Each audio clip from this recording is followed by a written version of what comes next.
knowledge of the prehistoric world before the first historian sat down to write the story of his people is vague. It's founded on the research of archaeologists. Their studies of people and dwellings which existed in those times. Existed not only in rocky wastelands, but in the warmer climates, in lush prehistoric jungles. Not so very long ago, an explorer in a wild tropic jungle found evidence which told this story. Nobody knows when these events took place. Maybe 10,000, maybe 100,000 years ago. It's the story of romance when the world was young. And as all romances must, it concerns itself mainly with one man, Angor, and one woman, Tigri. This is the woman of our story. She is Tigri, the leader of her tribe. Under the spell of the full moon, Tigri and the women of her tribe dance restlessly, savagely, impelled by a feeling of frustration, of a promise unfulfilled. They dance not knowing why and continue until exhausted.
The wise one tells them to be calm. This is Loti. This is Arba.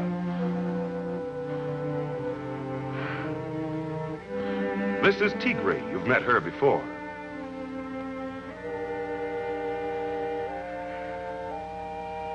This is Tule.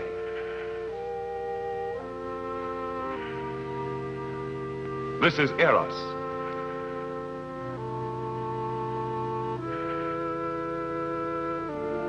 This is Nika. This is the wise one. Old as the moon and wise as the sun. She knows why the young ones dance so restlessly in the light of the full moon. She's telling them the story of the founding of their tribe. She explains that many moons ago, the tribe was founded by Tana, the mother of Tigri. In those days, the women were the slaves. And in Tana's tribe, as in all other tribes, no woman dared question the men. The men needed only to order, and the trembling women hastened to obey. She tells them that when they were small children, they lived deep in the jungle, the young ones of a band of jungle dwellers.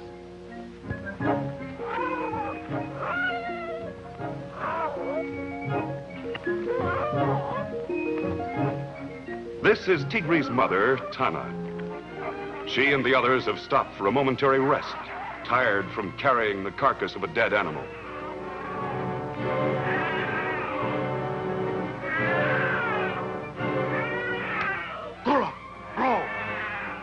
The angry leader of the tribe comes back to find out why the women are falling behind. To him, weariness is no excuse. Tana and the other women wearily pick up the carcass and continue.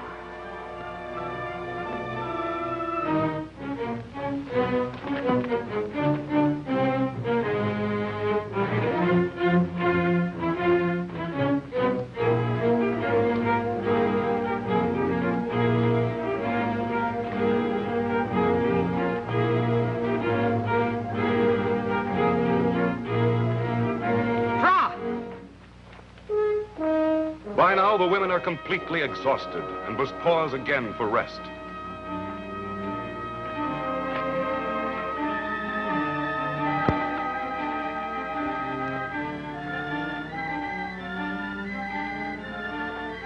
Angrily, the leader storms back and yells for them to get going. Row! Bora! Please! The rebellious Tana tells him that the men should carry the dead animal.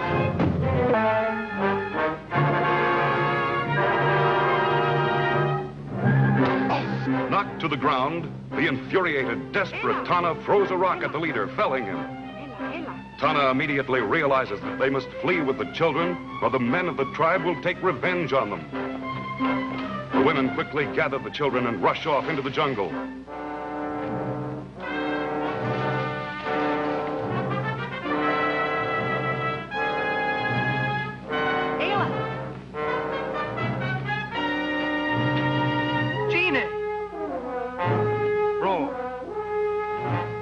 The stunned leader orders the men to go after the women, but the women have eluded them.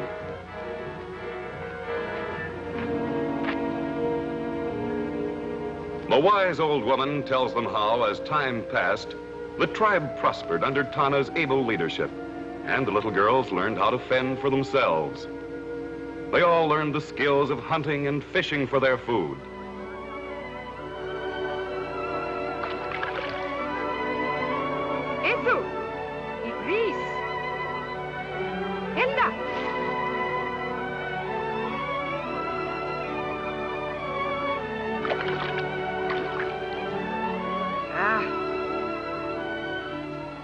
The child on shore, like all children are wont to do, decides to wander off and do a little exploring herself.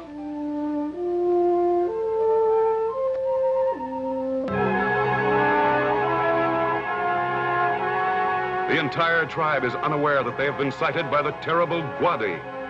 This 9-foot-tall monster has roamed the jungle for years, bringing death and destruction to whatever he touches.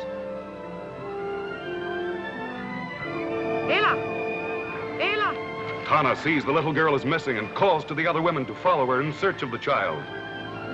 Savage, merciless, possessed of Herculean strength, Gwadi is the most feared thing in the prehistoric world.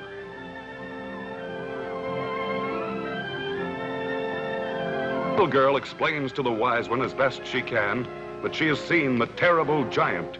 Gwadi! Gwadi! Ela! Eras! Eras! Tule! Ela! Ela! Gwadi has successfully captured 2 of the women and is carrying them off.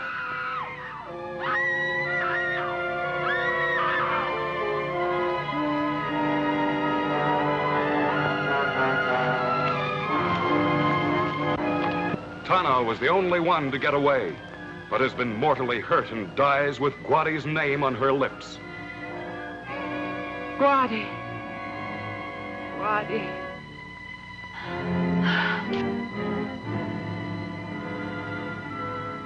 The wise old woman flees with the children. Gwadi! Even now, 15 years later, the mention of the dreaded name of Gwadi still strikes terror in the hearts of these same girls. They know that the hideous giant still ranges the jungle.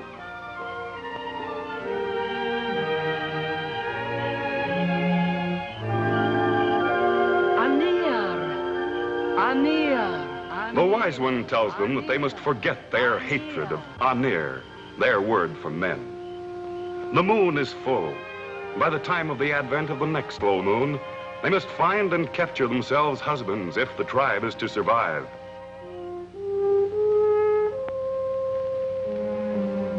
And the next morning, the 6 determined women set forth on their mission, accompanied by one of their panthers.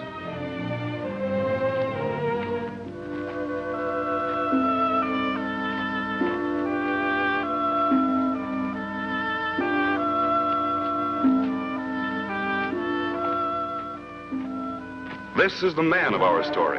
He is Angor. This is Angor's friend Ruig. This is Kama and the bearded Ad. Angor and his friends are on a foraging expedition. They're hunting food for their cave-dwelling tribe. They've cornered a savage tiger and are pitting their skill with stone-headed war clubs against this vicious monster of the jungle.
The panther, smelling the blood of a dead tiger, excitedly breaks away from the girls.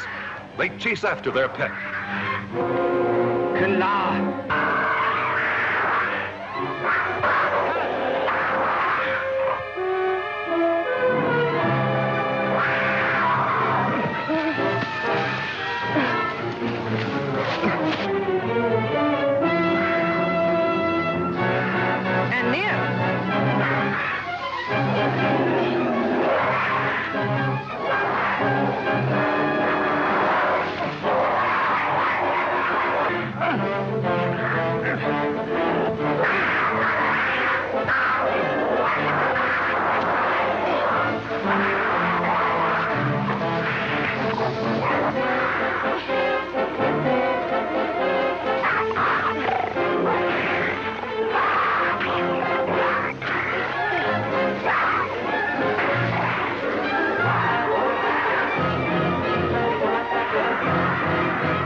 Gone and near.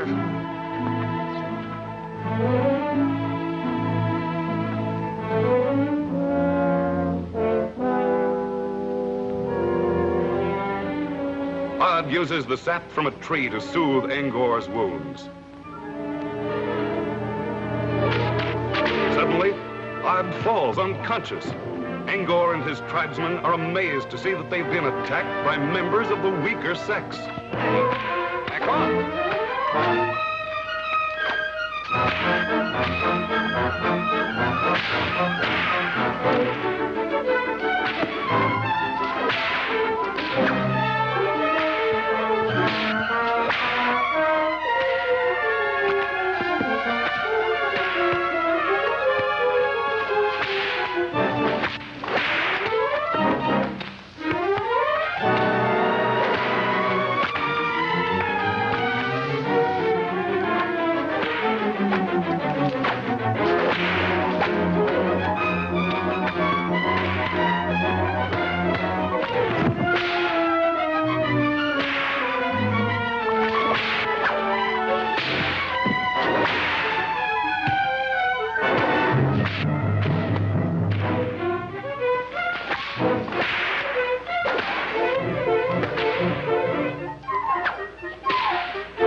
The women order the men to pick up the dead panther and carry him back to their camp.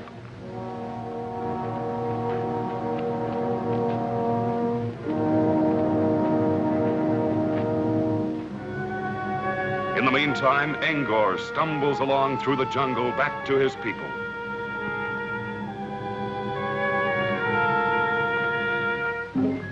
Ella! Ella!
Kala.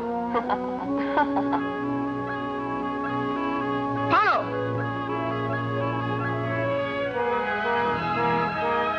Bro.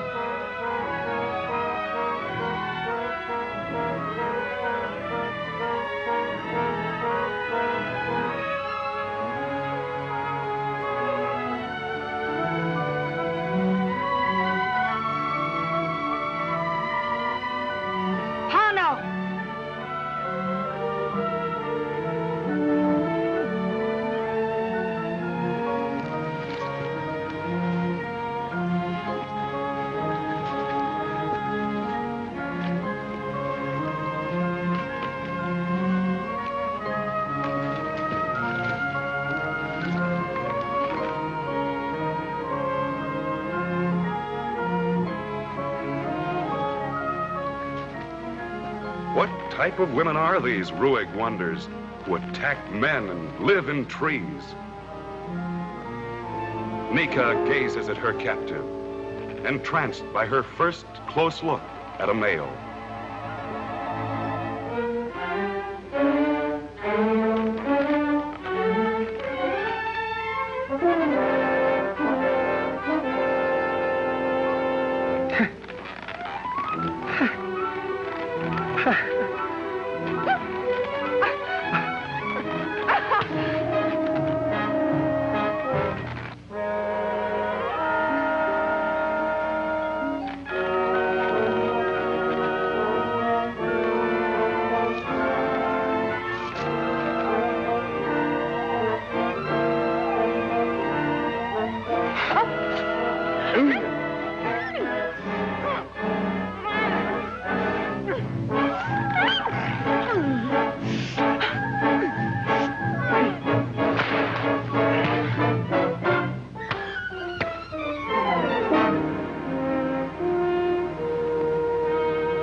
This cave is the home of Angor's tribe, and these are his people. They are mountain people, cave dwellers.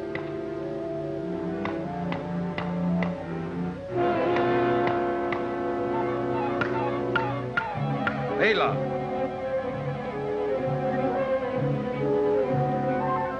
Their leader looks skyward at a soaring vulture, knowing that where the vulture settles, they will find a wounded or dead animal. He motions for his hunters to follow him. Fra.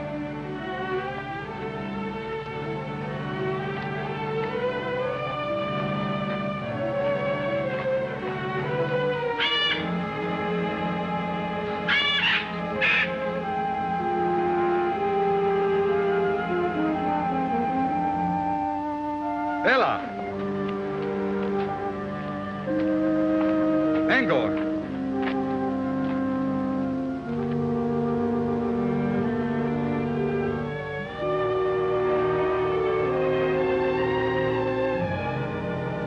Eco.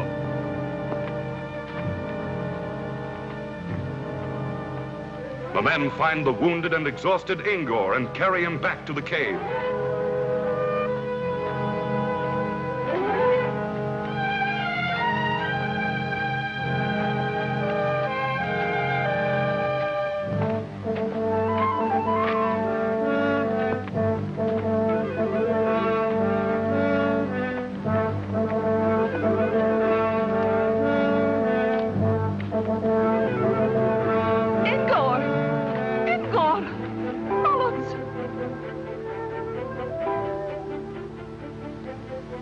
Angor's mother and the rest of the cave dwellers crowd around the wounded Angor.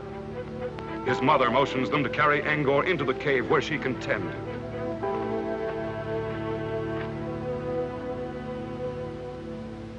Weeks have gone by, and the leader of the cave dwellers is marking on the rocks the story of the women as Angor has told it to him. Time has healed Angor's wounds, and despite the leader's protest, Angor is determined upon revenge. Angor. Gine. Angor vows to rescue his tribesmen and to bring back to this cave as slaves the women who captured them.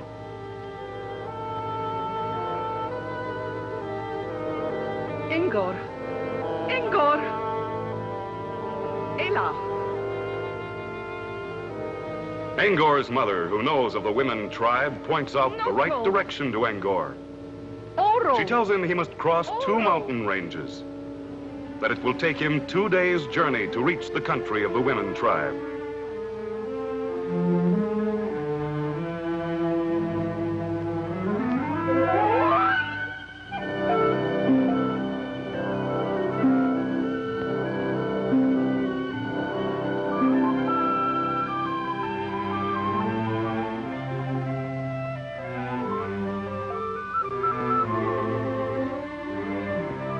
Every sense alive for the sound or sight of danger, Angor makes his way through the jungle toward the camp of the women.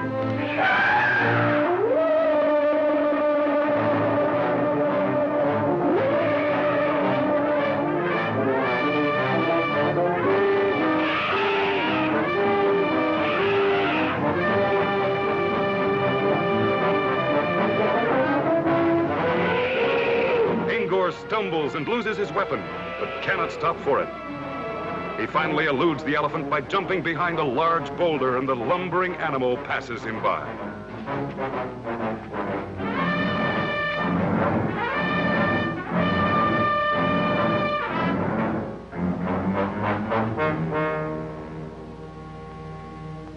Having lost his only weapon, Angor must make a new club, his only protection against the many dangers lurking in the jungle.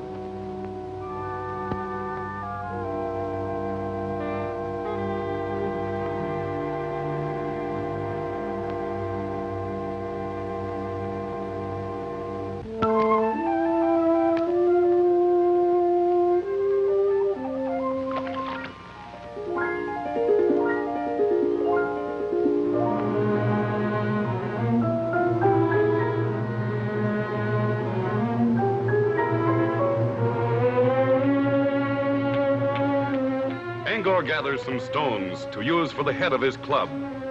He starts hacking two of them together to make a sharp edge.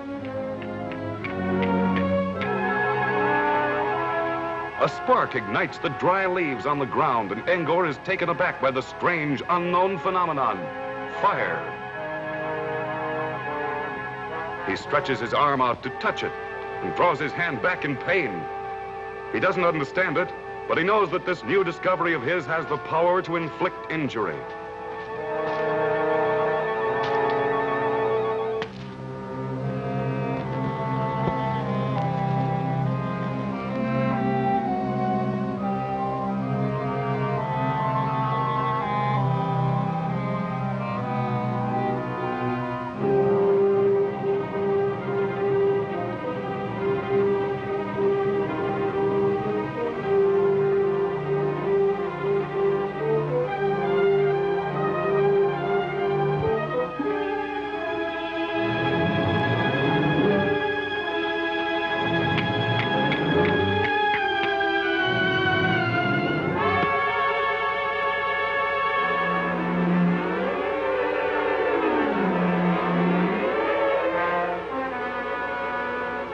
He is fascinated by the wonder of the first torch. Pier. He calls it pier, his word for fire.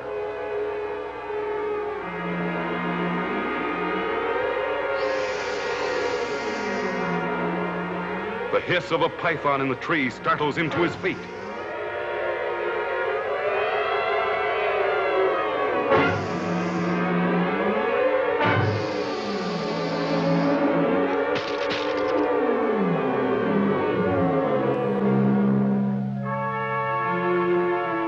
Jabs the torch into the water after the snake.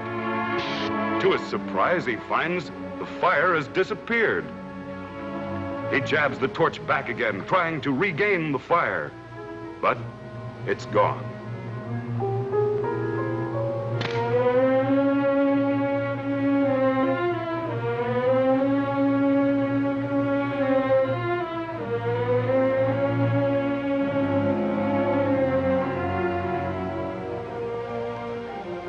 Strangely enough, the swan dive was invented before the swan.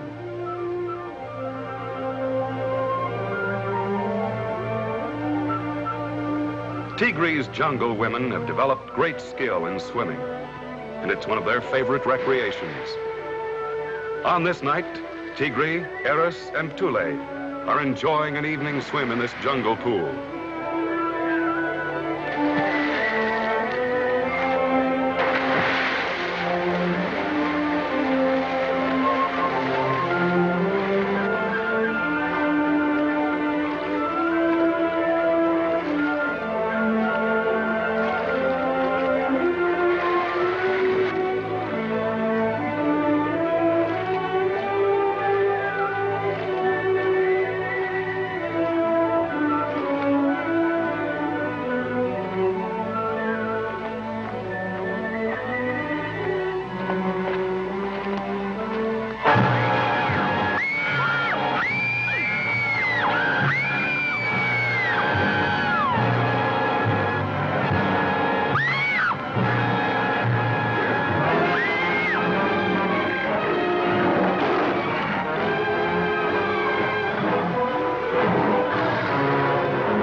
Over rocky bed streams, Angor continues on his way. He is now approaching the outskirts of the jungle territory.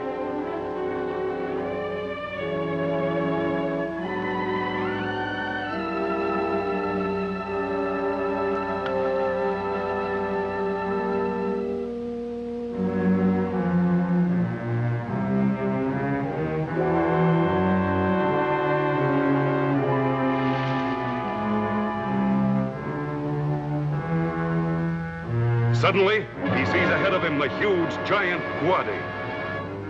Terrified, Angor decides that the tree is his best hiding place and quickly climbs up into it.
Bro!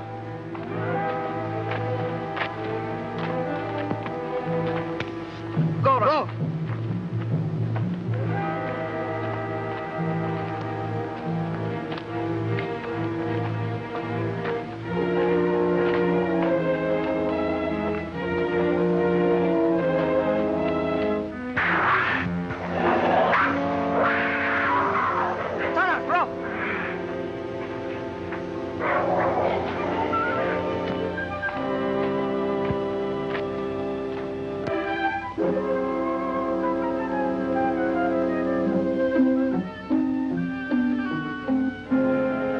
It seems that women were women in those days, too. A handsome male captive makes his appearance, and suddenly there's trouble. Angor! Angor! Rui!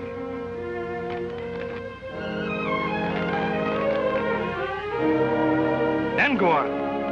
Angor! On! Angor!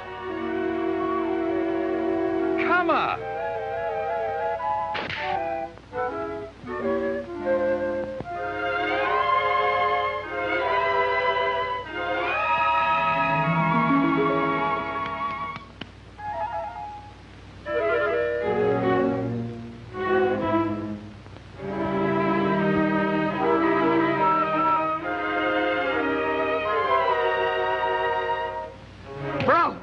Tigri is not sure yet why she objects, but she wants no interference until she decides whether or not she herself wants him as her husband.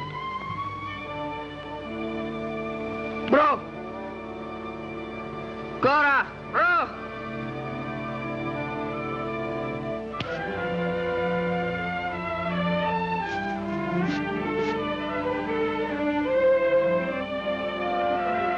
Angor is tempted to strike back at his captor, but the ever-watchful, snarling panther is a warning for him to be careful. He decides that caution is better than tangling now with this strange band of women.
That night, with the rest of the camp asleep, Angor decides that this is his chance for escape.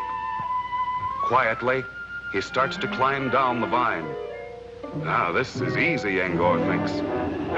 But he's not reckoned with the ever-alert panther, who evidently has just been waiting for him.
And here. Tigri orders the women to feed their men.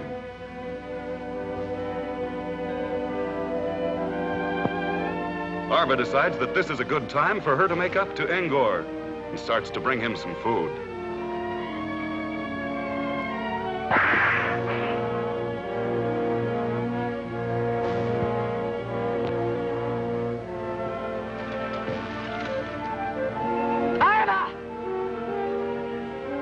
Sudden rage floods Tigri as she sees this. Arva. She angrily informs Arva that she has decided that Angor is to be her husband. Arva. Anir. But Arva violently disagrees. Tigri. Anir. And so the fight is on.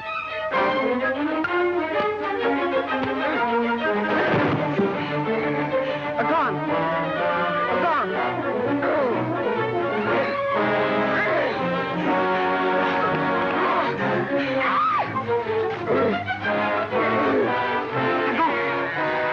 Agon. Agon. Agon.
Angor labors over a huge rock, which Tigri has ordered him to move. He can't budge it. Tigri shakes her head at the stupidity of men. Angor finally gives up, humiliated by her look of scorn.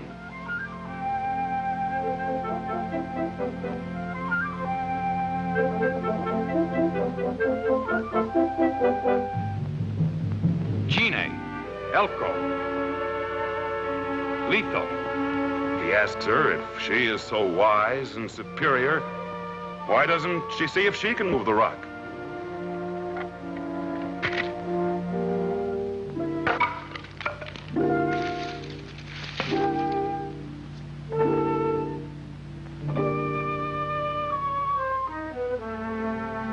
Tigri picks up a huge branch and, using simple leverage, shows Angor how easy it is to move the rock if you use your head.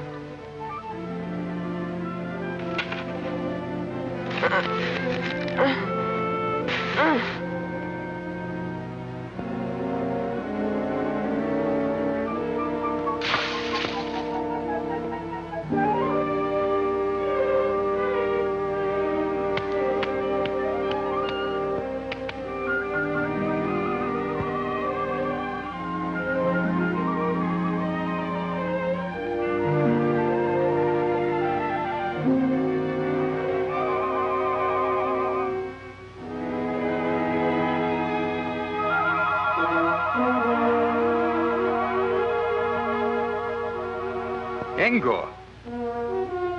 Tigri. Engor. Tigri? Engor.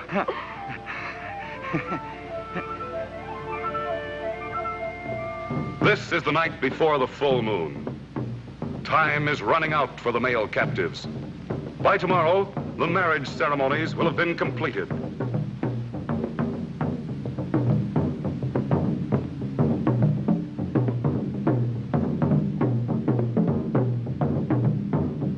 The wise one drums, and the women dance as Engor and the men look on with mixed emotions.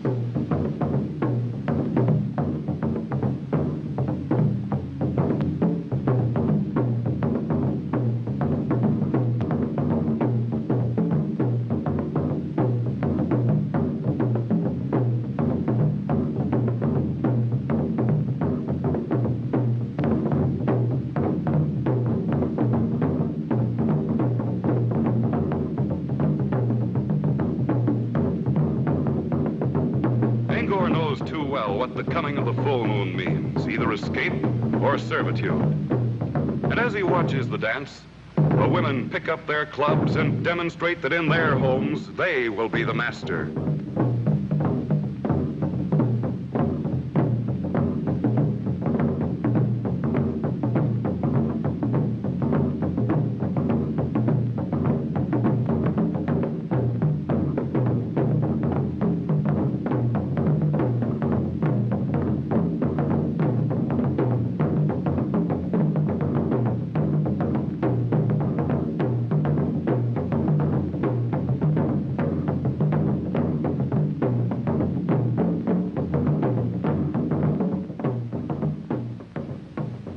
Surrounded by the watching women and the ever-guarding panther, the men sit idly while Ruig, who seems to have a fetish for being clean-shaven, is scraping his cheek with a sharp-edged stone.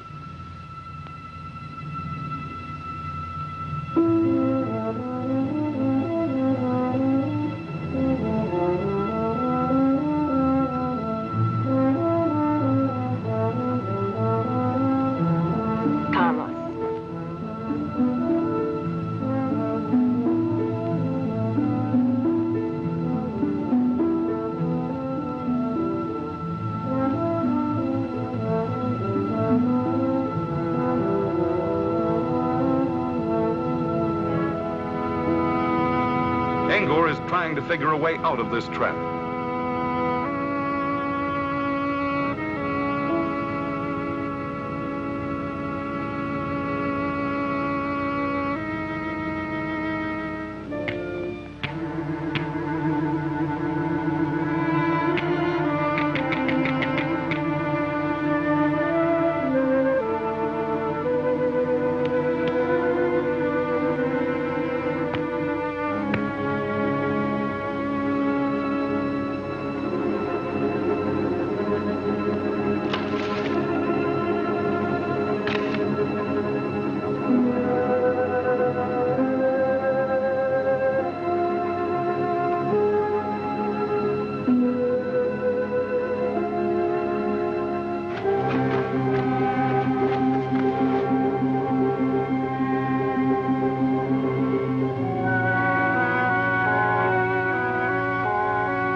Suddenly, a tremendous black shadow sweeps over the camp.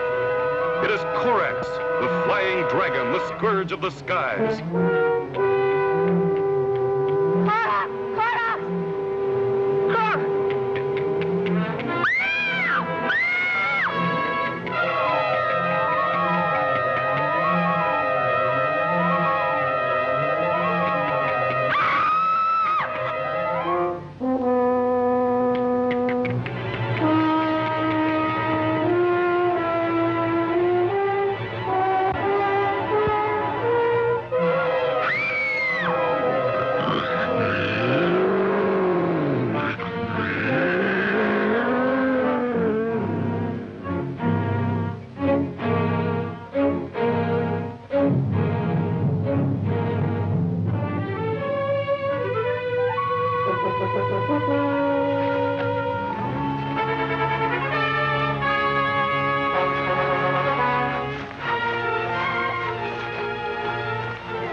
Are gone.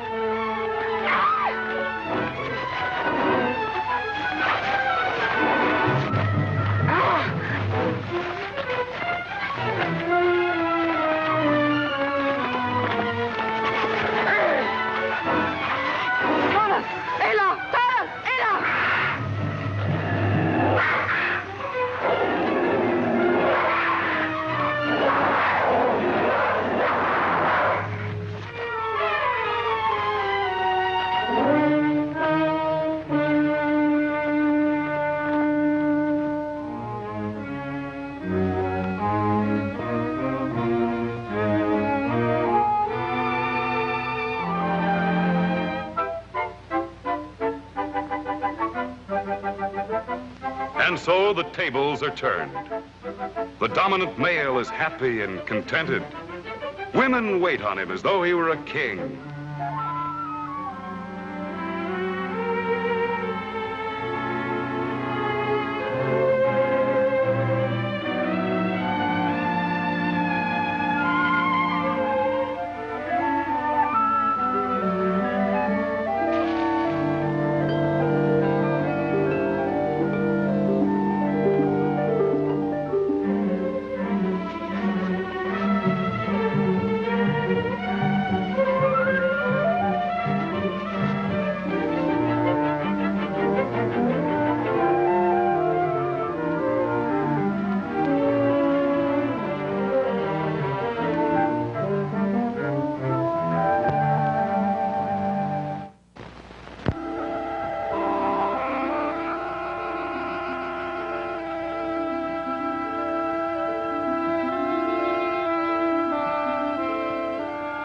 Tigri.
Tigri, at Angor's command, is out gathering fruit. She's hungry and would like to eat some of the fruit, but no, Angor forbids it. The once proud, fiery leader of the tribe meekly obeys. Bro, Eco.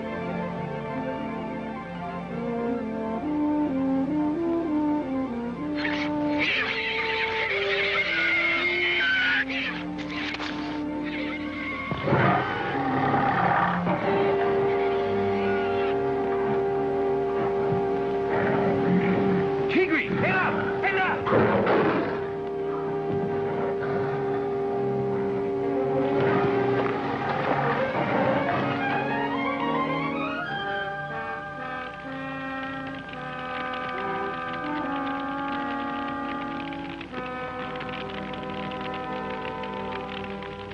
Trofo? He offers a piece of raw meat to Angor, who's intrigued by the scent of the meat in the fire.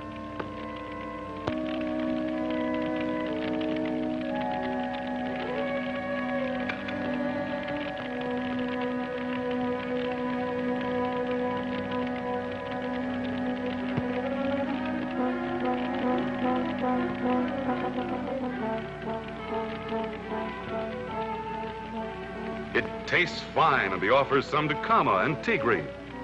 At first, they refuse.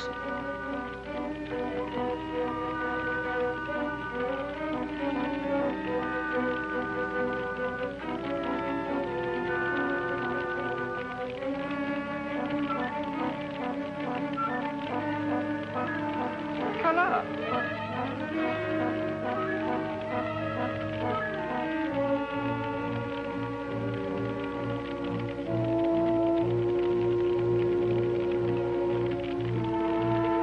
But when they taste it, they both agree that it is delicious. And so, for the first time, cooked meat goes on the menu of this primitive tribe, and civilization progresses another step.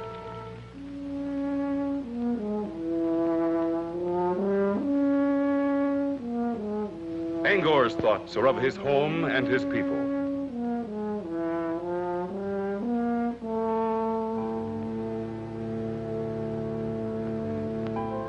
Eco. He gives orders that they will start on their long trek back to the mountain home of Angor's tribe. Tigri. Eco. Angor. Eco. Bora. Ela. Ela.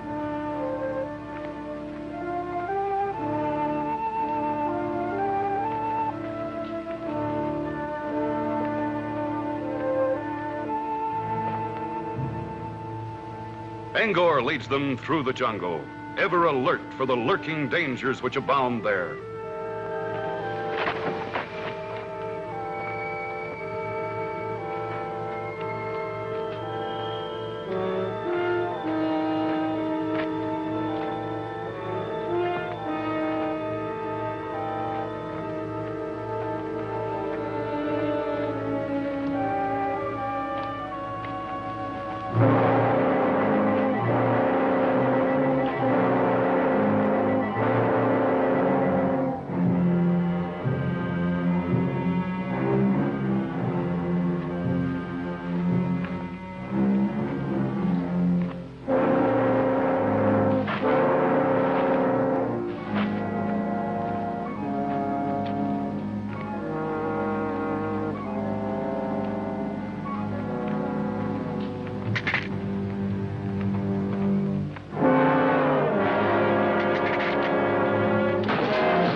Angor spots a natural cave off in the clearing and orders the group to rush toward it.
Then Guadi decides to use his tremendous strength to topple over the huge rock, covering the top of the cave, so that it will crush the men and women inside.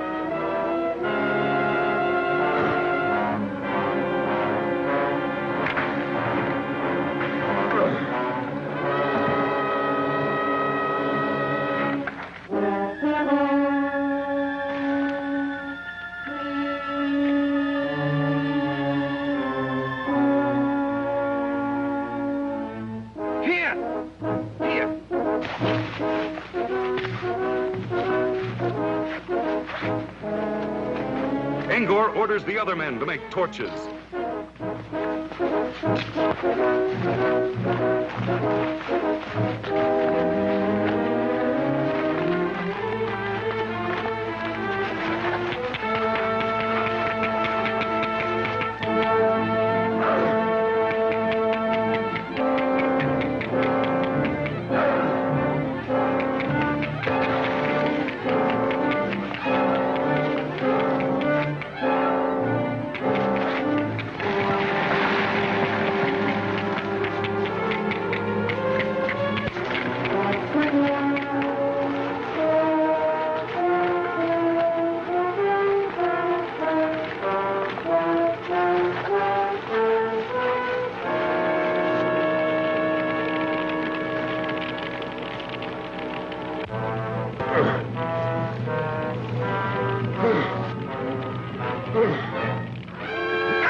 As the giant stumbles away, howling with pain, Angor orders the other men to encircle the area with fires, so they can forge a burning circle of death for Guadi.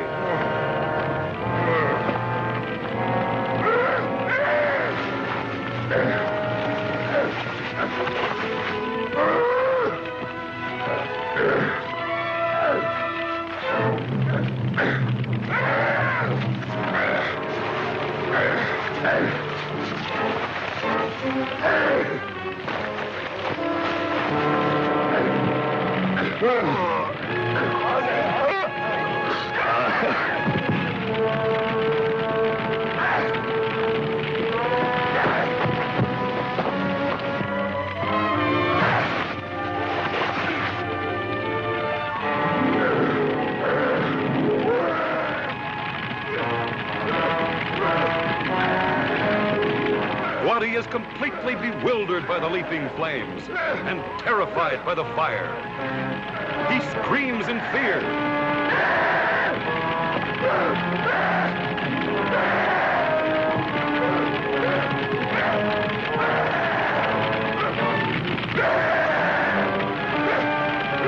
Angor finds himself also trapped by the encircling fire and sees that his only escape is to go over it.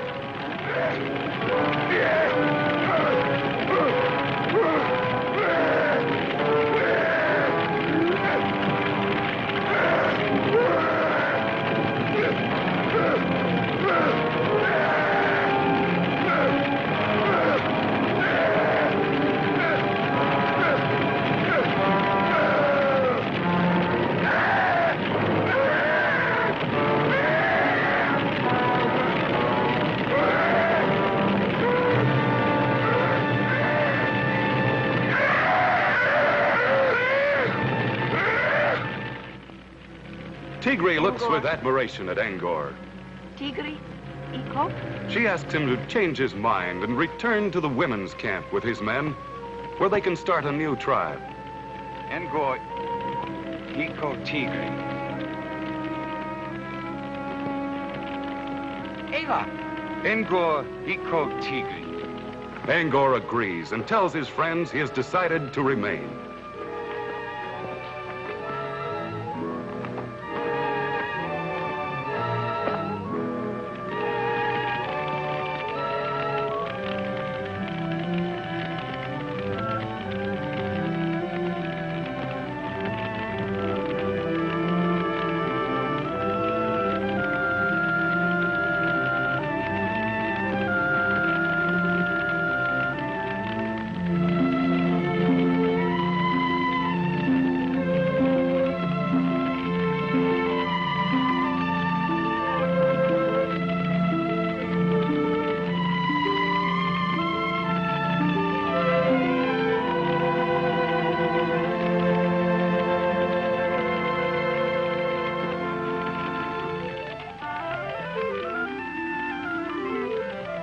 The wise old woman is happy as she sees the pairing off of the couples.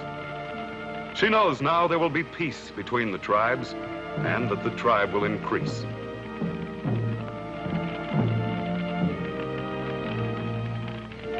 She motions for Ngor and Tigri to come to her. Ngor, Tigri, vamos.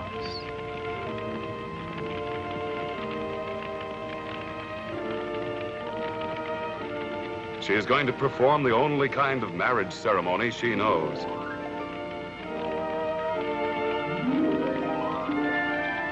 With the blending of their blood, Ngor and Tigri's marriage is completed. The first of 4 marriages to be celebrated that moonlit night, as the women dance the marriage ceremonial to show their happiness.